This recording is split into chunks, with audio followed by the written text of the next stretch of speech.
नमस्कार दोस्तों, India news के डिजिटल प्लेटफॉर्म पे आपका स्वागत है। मैं लखनऊ से रवि कुमार। इन दिनों चर्चा है जम्मू कश्मीर के पहलगाम में हुई आतंकी घटना को लेकर, जहां पूरे देश भर के लोगों में गुस्सा नाराजगी है। लोग सड़कों पर उतर कर इस पूरी घटना के आतंकियों यानी इस घटना के जिम्मेदार लोगों पर कड़ी कार्रवाई की मांग कर रहे हैं। कश्मीर के पहलगाम में जघन्य आतंकी हमले के बाद भारत पाक के बीच तनाव की स्थिति बनी हुई है। हमले का आरोप है पाकिस्तान सेना समर्थित आतंकी समूहों पर। भारत इस बार पुराने तरीकों यानी जैसे साल 2016 का उरी हमला हुआ था और 2019 का बालाकोट हवाई हमला हुआ था, उससे हटकर इस बार भारत जवाब दे सकता है।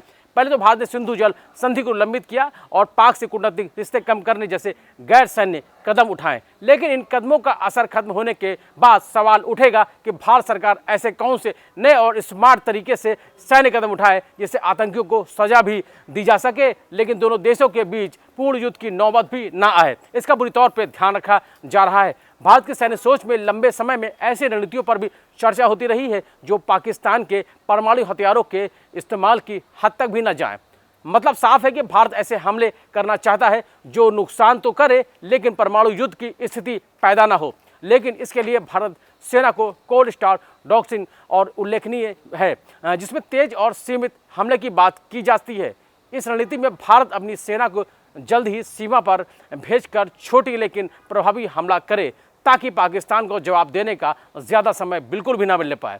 दूसरी तरफ पाकिस्तान अपनी रक्षा के लिए कुल स्पेक्ट्रम डिटेंस नीति पर चलता है। इसके तहत वह छोटी परमाणु हथियारों जैसे नस्र हल्फ 9 मिसाइल का इस्तेमाल कर सकता है। यह मिसाइल छोटी दूरी तक मार करती है और इसका जो मकसद है भारत को डराना है, यानी लगातार भारत में डर पैदा करना है ताकि जो भारत की आवाम है वो डरी और सहमी रहे।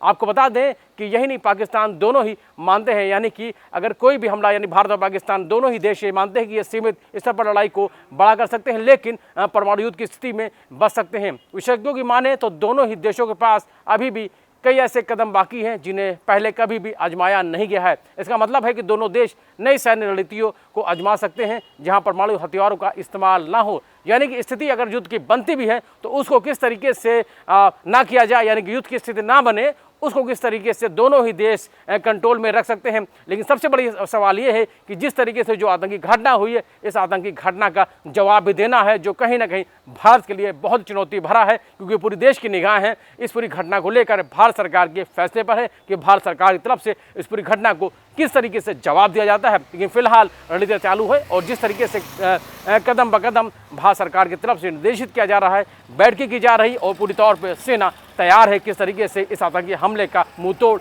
जवाब दिया जा सके ताकि आने वाले समय में दोबारा भी कोई भी इस तरीके की घटना करने की हिमाकत ना करने पाए। अभी के लिए इतना ही। आप देखते रहिए इंडिया न्यूज़।